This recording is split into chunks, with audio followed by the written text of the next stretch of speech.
The banquet hall was not yet bright. The chairs still wore their cloth, and in the florist room behind, the ferns lay cool and soft. You stood beside the marble sink with water on your sleeve, a ribbon curled beside the shears, too light to quite believe.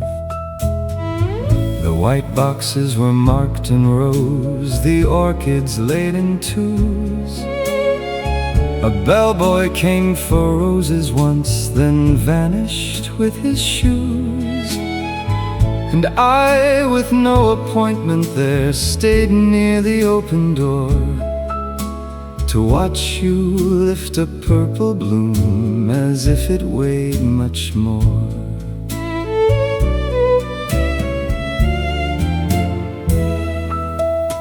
The gentleman from table 9 came early, coat in hand, his cufflinks bright, his manner smooth, his smile too well planned. You chose the pin from off the tray, then held the lapel still, and leaned just close enough to work the stem against the twill. He thanked you with a little bow, you only turned away, then checked the ribbon on the box for Mrs. Calder's spray. I said I came to ask the time, though clocks were everywhere, and felt the room grow smaller round that orchid in the air. The pin in the corsage, silver through the green, held one flower near his heart, where mine had never been. The pin in the corsage, I watched your fingers stay, and wondered why a careful touch could take my words away. It was not jealousy, I thought, only June behind a wall, only polished hotel doors, only footsteps in the hall. Yet some small ache will find its proof in what the eye has seen, a flower fastened for another man, and no place left between. The pin in the corsage, hidden sharp and slight, kept the orchid standing proud beneath the banquet light. The pin in the corsage, no promise, no embrace, only your hand making beauty hold on someone else's place. The door swung wide, the music rose, the white boxes grew few, and on the tray one silver pin lay waiting, bright and blue.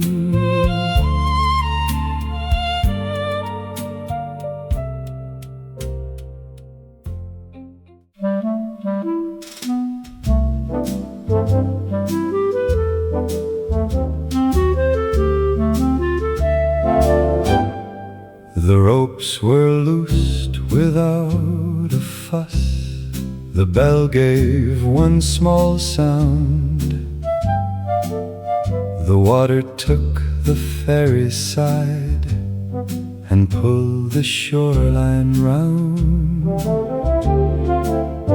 The river wore a pewter sheen, the gulls kept to the stern. Your hat was pinned against the wind, your collar softly turned.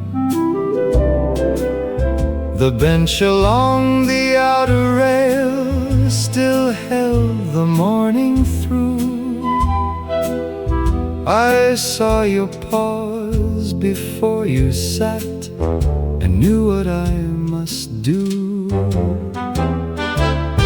I spread the market pages down across the painted slats. The grocer's ad, the racing odds, the weather, this and that.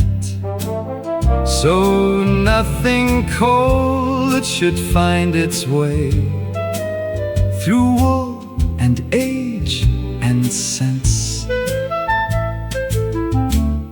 The paper on the bench.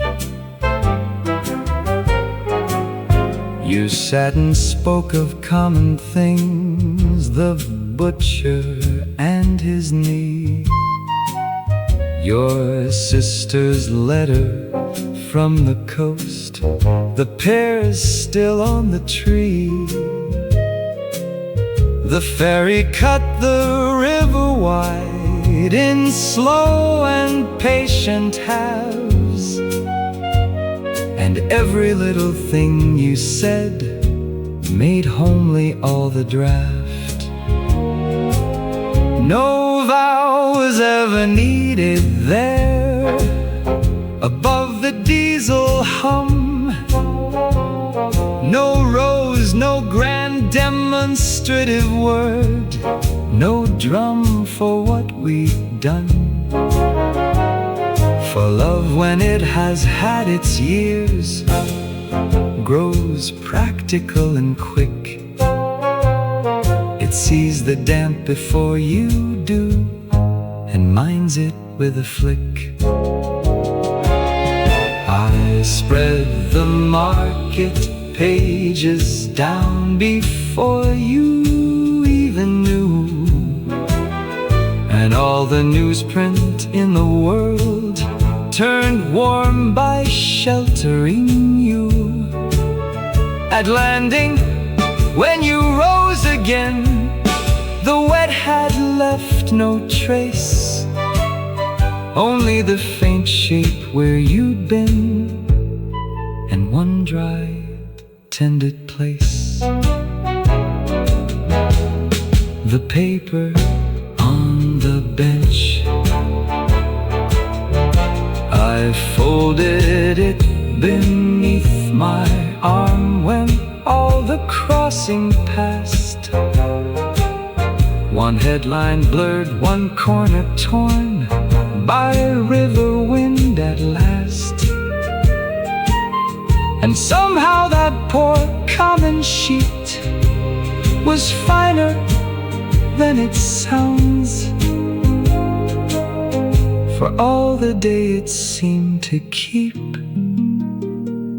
the shape of where you'd lean down.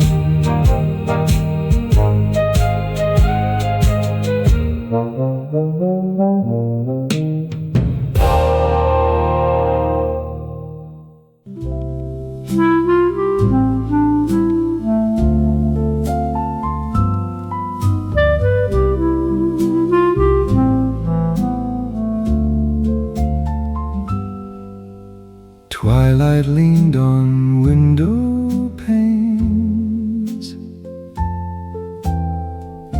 the cobblestones shone bright, a phonograph breathed soft refrains into the rainy night. The waiter stacked the little plates and turned the corner lamp. The velvet kept its patient warmth against our sleeves grown damp. You stirred the spoon, then set it by, and watched the street below. A teardrop trembled in your eye, but would not let me know until the cups went cold. We let the rainy hour unfold and kept the words we could not hold until the cups went cold. The waiter brought the little tray and left the check with bread. The amber lamp made velvet play in blue and threads of red. You rose a little from your chair, then slowly sat once more. Outside the rain was everywhere. Inside, no one reached the door. The phonograph grew faint and small. A reverie came near. The rain made silver on the wall and held us longer here. No serenade came through the street, no violin took part, only the waiter in retreat, and rain laid softly on my heart. And then I knew what sorrow meant, not thunder, loss or blame, but staying past the time we spent, still warming one dear name, until the cups went cold. We let the rainy hour unfold and kept the words we could not hold until the cups went cold. At last you drew your gloves on slow. The rain had weakened gray. One pale ring kept a little glow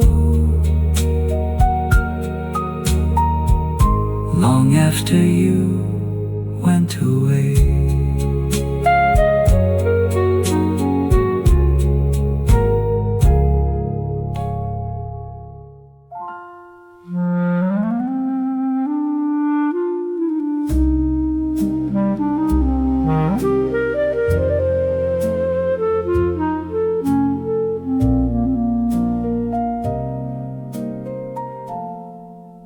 The ushers dim the aisle lights down.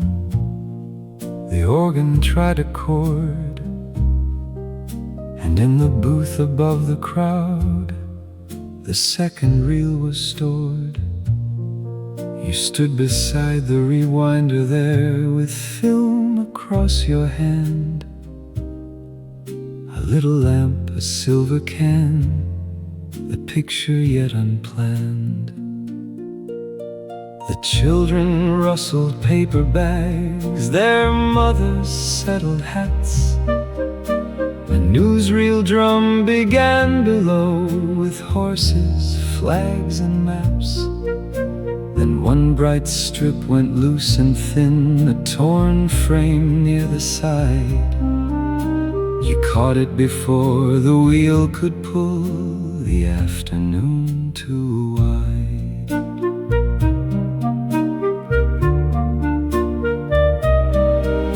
You trimmed the edge with careful shears, then brushed the dust away, and laid the broken inches flat where all the shadows lay.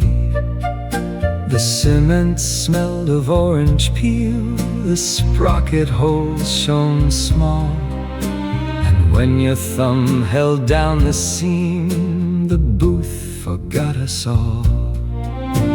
I had come up to ask the time, or so I told myself. My ticket stub was folded twice and warming on the shelf. You did not turn, but softly said, "Hold still until it dries."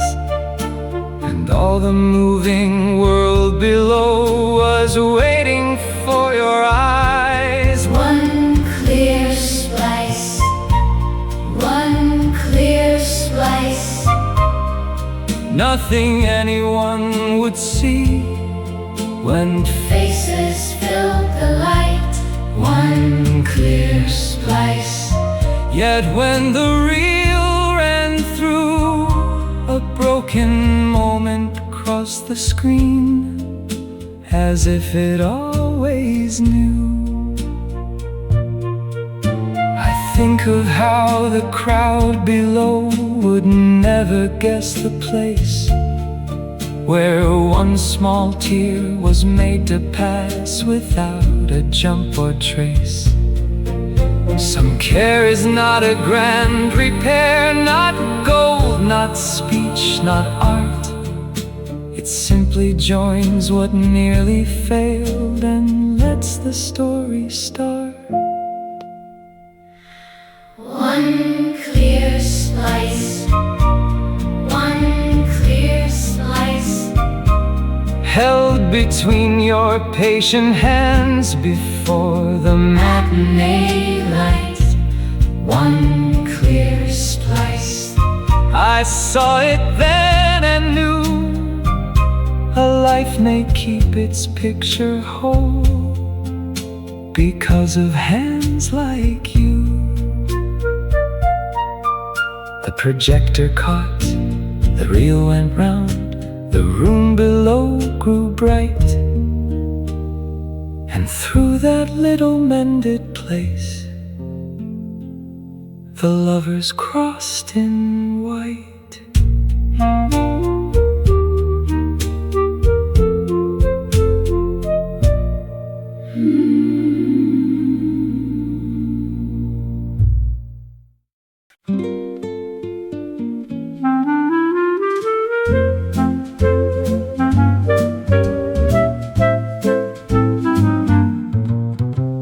The row of beans had gone to shade, the watering can stood by.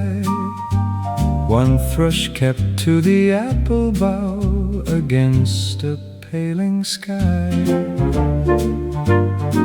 You'd work the whole long garden through with dirt along your wrist. The lettuces, the marigolds, the path the hose had kissed. I came out late from supper things with pegs still in my hand, and saw your cardigan hung there as if it had been planned. You knew the dusk before it came, the chill before it stirred, and left one sleeve across the latch without a single word. The cardigan on the gate.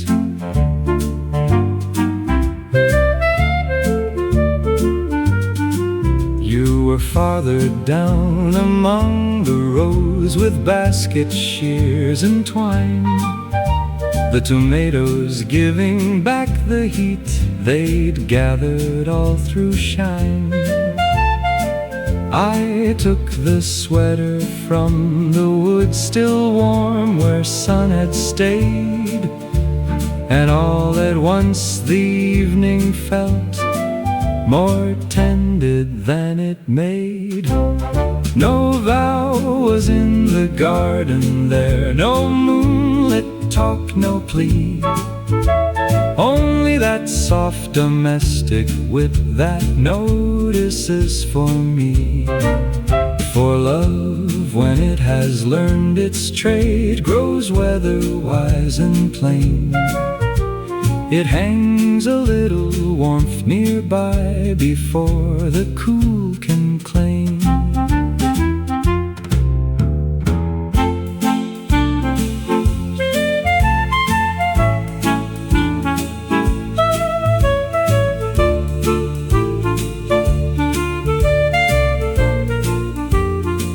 You knew the dusk before it came, the hour before it bent, and left a kind of waiting there more dear than compliment.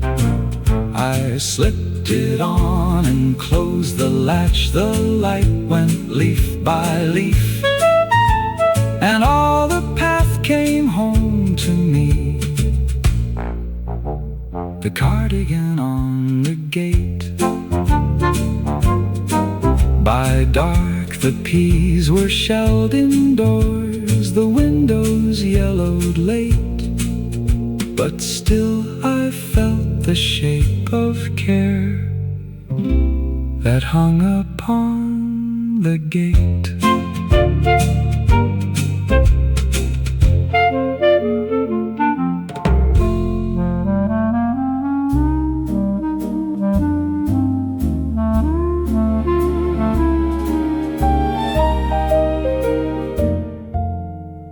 Twilight thinned along the wall, the embers kept their red.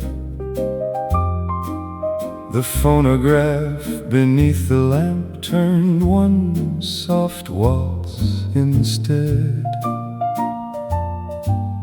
You moved the velvet chair for me, I moved the smaller one, until a little floor appeared where all the day was done.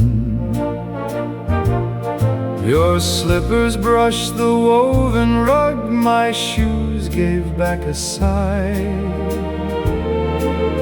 and all at once the narrow room felt wider than the sky. When the chair stood aside, the little room grew wide and mild, and held us like a quiet child. When the chair stood aside, the mantel held one wedding frame, the curtains breathed the blue. A thread of starlight crossed the pane and found its way to you. You said, my darling, not too fast, so lightly with a smile. And every step across the floor made time stand still a while.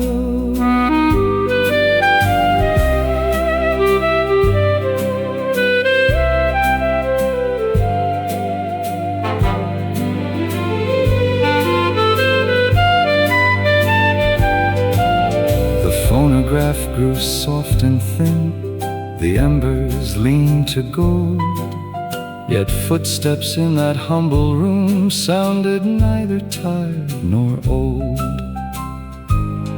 No serenade came through the street, no grand occasion shone, only the chairs against the wall and us when day was gone. And then I knew how love makes room, not by the words we say,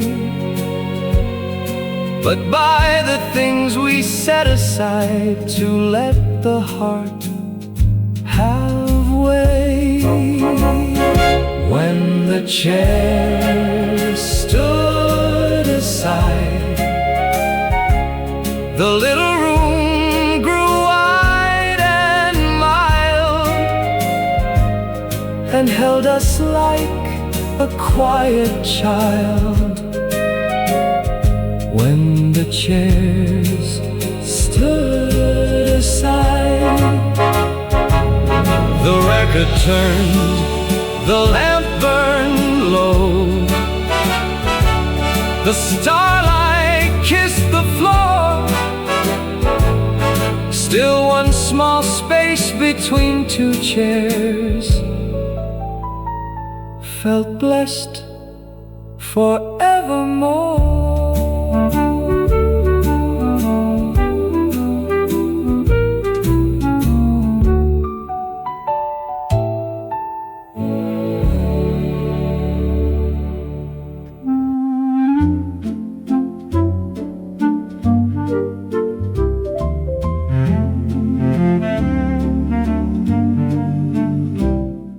Twilight rested on the frames, the lamp rehearsed its gold, the phonograph with patient grace unfastened from the cold.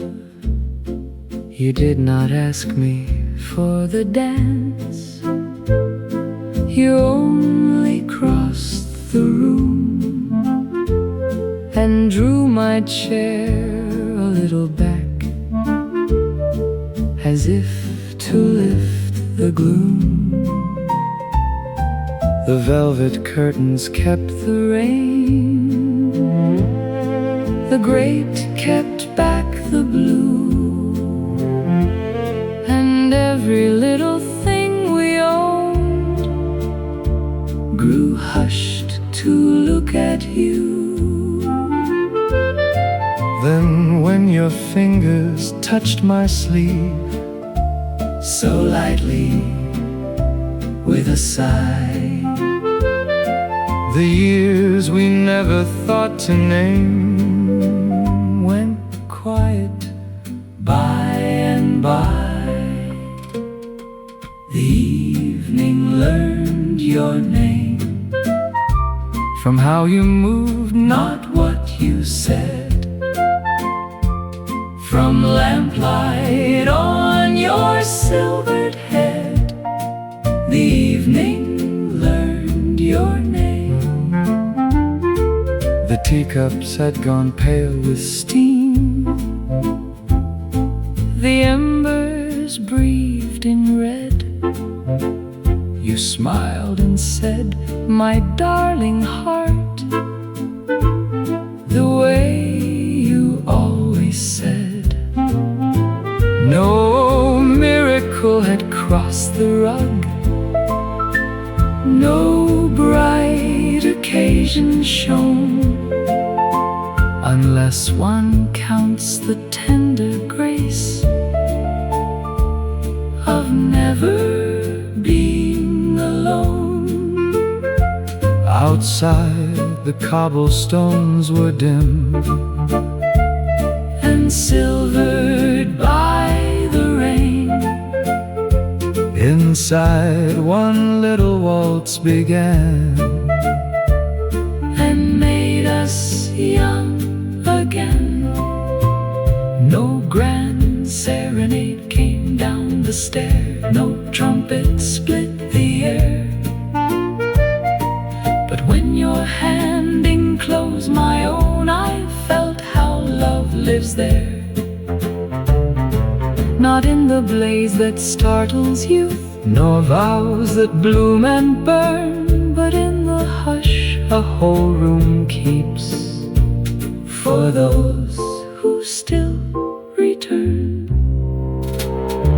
The evening learned your name from how you moved, not what you said.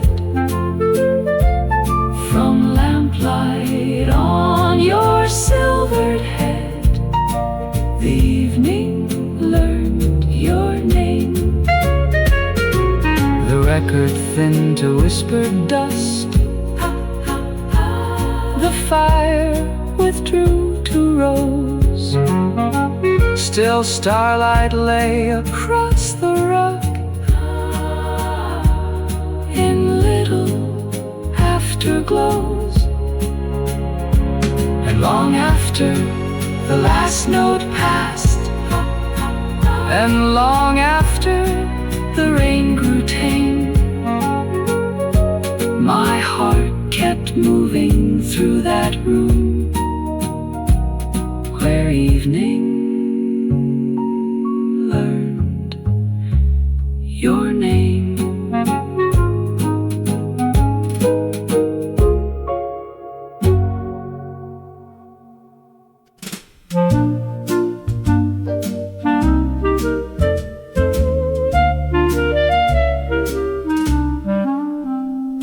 The pool clock clicked at 3:30.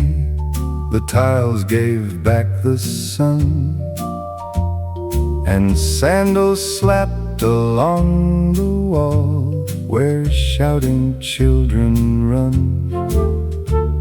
You stood behind the towel shelf with chlorine on your hand, the locker keys in numbered rows, the whistle in its band. A freckled boy came dripping in, all elbows, pride and knees. He said the water took his key, the way it takes small leaves. You did not scold the missing brass or make his trouble large. You found a little cork instead and tied it to the charge. Tie it to cork, let it rise again. Some things are easier to keep when someone thinks of when. Tie it to cork. A laugh went through the place, and still you left his dignity as dry as any grace. The diving board gave one bright clap, a mother shook a sheet. The lifeguard turned his metal chair to follow flashing feet. You wrote his number on a tag, then looped the string once more. So if the deep end tried its tricks, the key would find the shore. He grinned as if he meant to say he never had been scared. You slid the cork across the counter like a secret you two shared. I came to ask for change perhaps, or claimed I had to call, but stayed beside the towel room door and liked the whole world small. Tie it to cork, let the lost thing show, let it bob above the blue where careless swimmers go. Tie it to cork, not wisdom, not a rule, only kindness with wet fingers at a city pool. There are people who can turn a fault into a lighter thing, who know the way embarrassment can bruise without a sting. They do not save the world aloud or lecture what is wrong. They fasten hope to something plain and send it floating on. The boy ran back, the gate swung wide, the cork bounced at his wrist, and all that afternoon it rose from every blue he missed.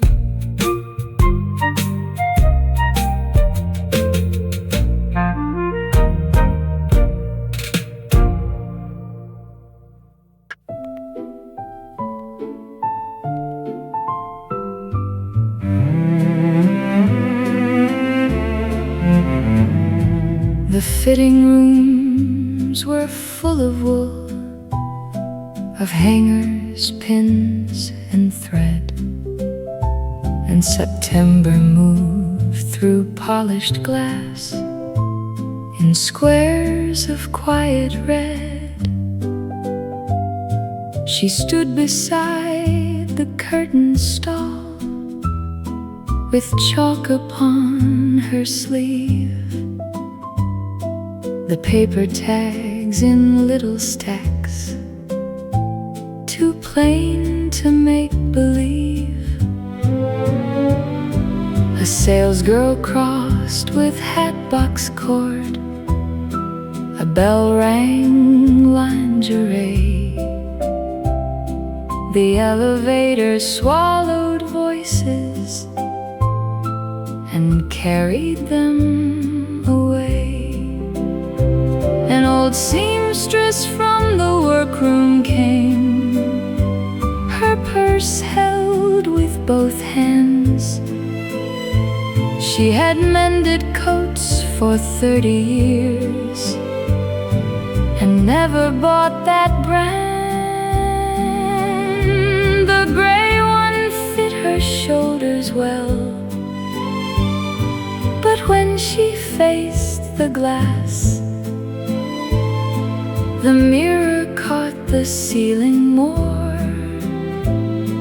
than any life that passed. She did not say, "Stand straighter, dear," or smooth the woman's pride. She only touched the outer frame and turned one panel wide. The looking glass came lower than past lamps and painted trim, until it found the careful face above the collar's rim. The old one laughed beneath her breath, a sound half shy, half new. She touched the pocket with one finger, as if the cloth were true. No ribbon marked the moment there, no clerk looked up to see. A woman used to making clothes was shown what she could be. Some labor keeps behind the seam, behind the steam and shears. It hems the sleeves for other arms and disappears for years. But now and then a steady hand will change the angle small and let the one who served the room stand bright inside it all. Turn the mirror down, let the face come through. Let the glass remember her as kindly as it knew. Turn the mirror down, not praise, not grand display, only a little dignity brought closer for the day. Turn the mirror down till the coat sits right, till the woman in the workroom gray can meet herself in light. Turn the mirror down, one quiet panel moved, and all the store grew gentler there for what the glass had proved. The tags were filed, the pins were closed, the curtains lost their sound. and in the lowered fitting glass, her smile stayed looking round.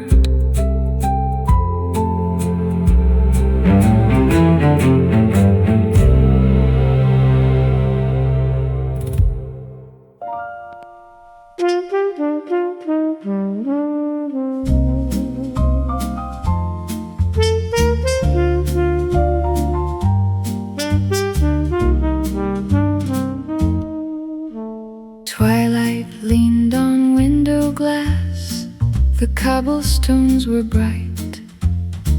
A phonograph behind the bar breathed low into the night. The waiter turned the corner lamp and set the chairs in line. The velvet kept a little warmth about your sleeve and mine. You rose as gently as a sigh and reached to take your hat. The rain was silver on the pane, I could not answer that. After the footsteps faded, the rain kept time along the stone and left the little room alone. After the footsteps faded, you crossed the floor in quiet grace, past marble, brass, and bread. A teardrop trembled near my lash, but never fully said. The door gave one reluctant sound, then shut the weather in.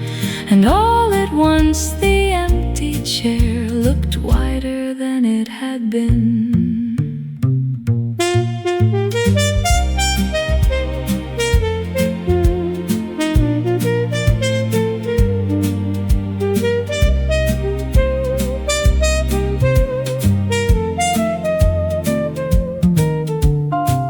The phonograph grew faint and thin, a reverie came near.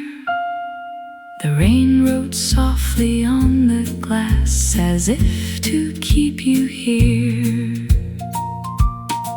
No serenade came through the street, no grand goodbye was made.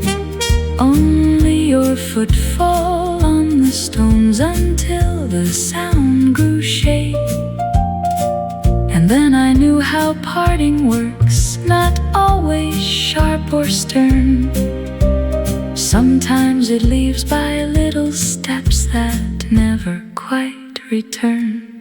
After the footsteps faded, the rain kept time along the stone and left the little room alone.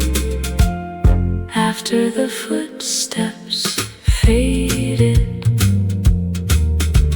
the waiter brought the bill at last. The lamps were lowered low.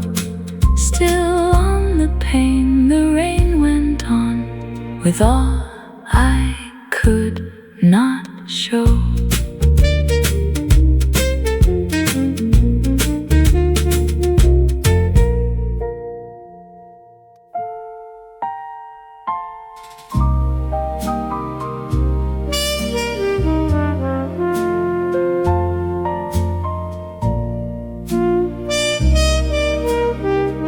The store was closing floor by floor. The lamps went pale above, and hat boxes beside the glass leaned softly into love. You stood inside the elevator with buttons at your hand. The brass gate folded bright and thin. The mirror tall and bland. A lady called for millinery. A clerk came down with lace. A child pressed every numbered light and hid his guilty face. Then he arrived with violets, his overcoat half done,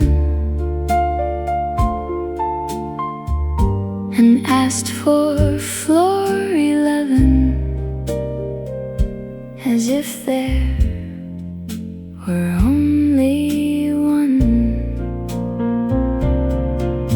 The bell had rung for closing time. The door should have been drawn. You held the gate a moment more and let him hurry on. Hold the gate at 5. Let the brass stay wide. Let someone carrying flowers keep his errand safe inside. Hold the gate at 5. A courtesy no more, yet all my heart stood waiting on the wrong side of the floor.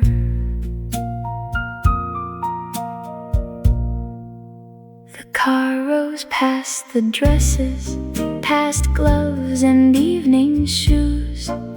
The mirror took his violets twice and gave them back in blue. You asked if he was nearly late. He smiled and said, a little. The elevator trembled up between the floors of metal. I had no reason riding there, no purchase left to claim. My parcel held a necktie pin, my ticket bore no name. But when you reached to stop the lift and turn the handle slow, I saw how lightly one small hand can help another go. He thanked you with his hat in hand, then stepped into the hall. You watched the violets disappear and did not watch me at all. Hold the gate at 5. Let the old ropes rise. Let another man's bright flowers reach another pair of eyes. Hold the gate at 5. No promise, touch or sign, only your hand making room for a kindness that was not mine. It was not envy, I would say, to buttons, brass and light.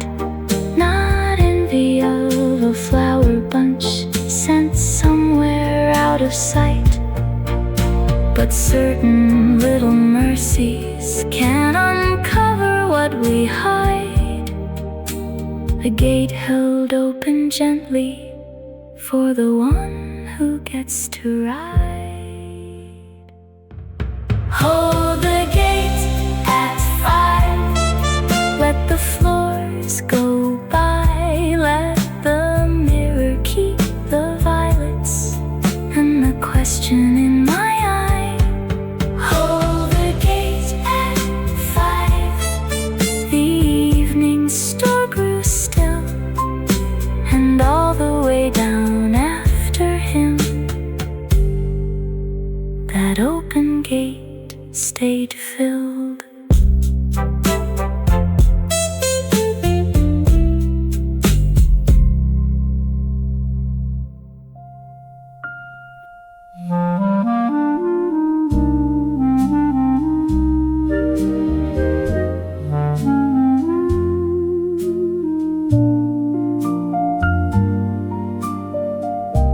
Twilight clung to windows window glass. The floorboards held the blue. A magnolia breathed below. The room was washed in dew. The canvas waited pale and still. The jars were lined in gray. No phonograph, no footstep yet. Only the edge of day. My silhouette beside the pane looked thinner than the night, as if one sigh could tilt the dark and let in tender light. Before the first brush, the whole hushed room began to glow with something only dawn could know. Before the first brush, a teardrop trembled near my hand, then vanished where it shone. The little saucer by the sink held one last star alone. I had no need of grander signs, no serenade above, for every jar and folded rag seemed full of waking love.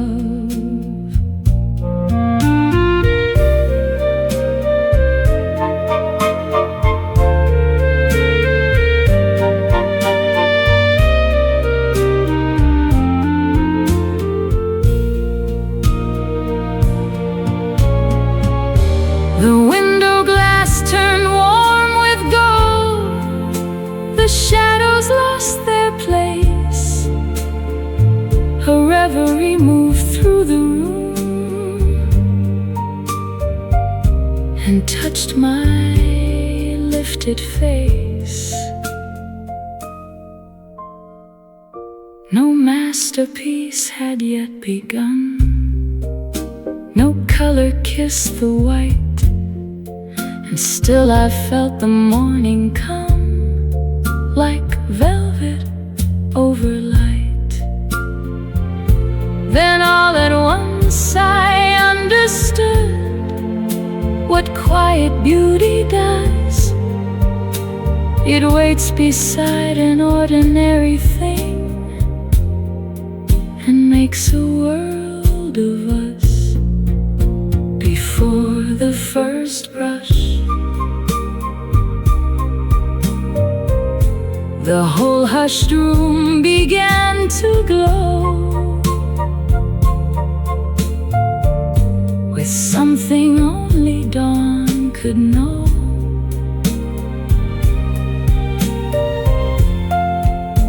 Before the first brush, at last I laid the color down. The blue gave way to gold. Still one small hush remained to bless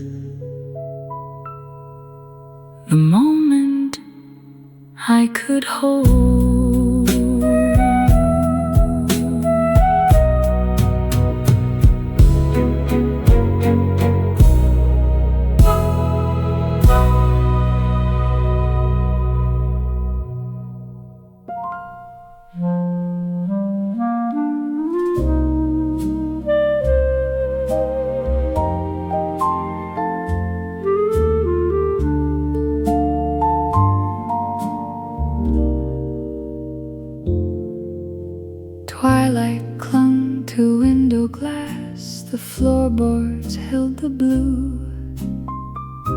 A magnolia breathed below where dawn came slowly through.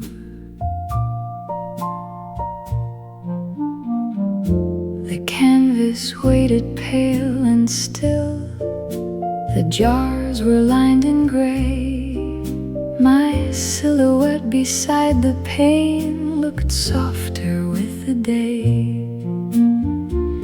No phonograph, no footstep yet. No word had touched the air. Only the brush, the folded rag, and morning gathering there. The petal in the water lay white within the little bowl and made the waking room feel whole. The petal in the water.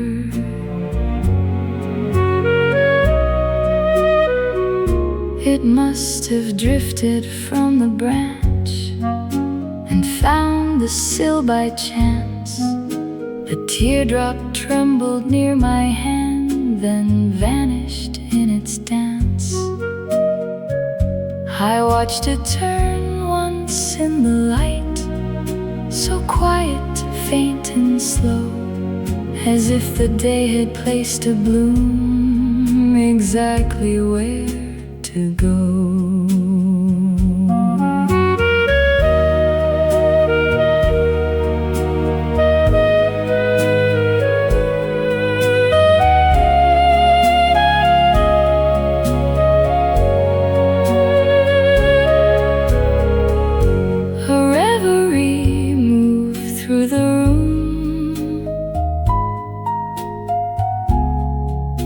Rooftops lost their blue. The starlight left the upper panes and let the gold come through. No serenade came through the street, no banner met the sky. Only a flower in rinse water and one awakening sigh. And then I knew how beauty comes, not blaze nor cry nor art, but like a little drifting thing that finds its waiting heart. The petal in the water lay wide within the little bowl and made the waking room feel whole. The petal in the water. At last I raised the waiting brush. The room grew mild and wide. Still one white petal kept the hush.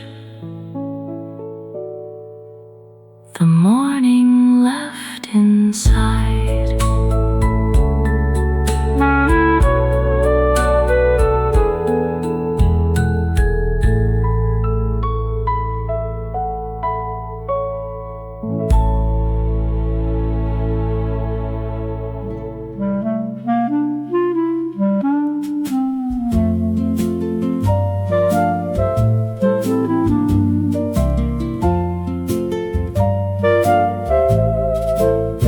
They were folding down the striped awning. The buckets smelled of green. One little lamp above the stall made common flowers clean. I had not meant to stop at all. I only slowed to see the florist tying up the day with tired economy. The roses all were spoken for, the lilies wrapped in white. One bruised armful of carnations stayed leaning toward the light. I took them home in yellow paper, close against my coat. And all the evening came with me, the bruised carnations. One petal loosened on my glove, like silk that could not stay. The florist said they'll open yet, then turned and looked away. I passed the hat shop's darkened glass, the bakery closing down, and felt those small imperfect blooms grow richer through the town. I took them home in yellow paper, close against my coat. And all the evening came with me, the bruised carnations. No grand bouquet had sought my room, no ribbon card or call. Yet all night long those dented blooms made sweetness of it all. And I thought some things wait till dusk to show what they can be. The ones the early daylight missed come late enough for me. I set them in the blue glass pitcher by the bedstead and the chair. And all at once the room grew kind, the bruised carnations. By morning they had opened some, not one alike in hue, and one lay loose upon the cloth, as if it always knew.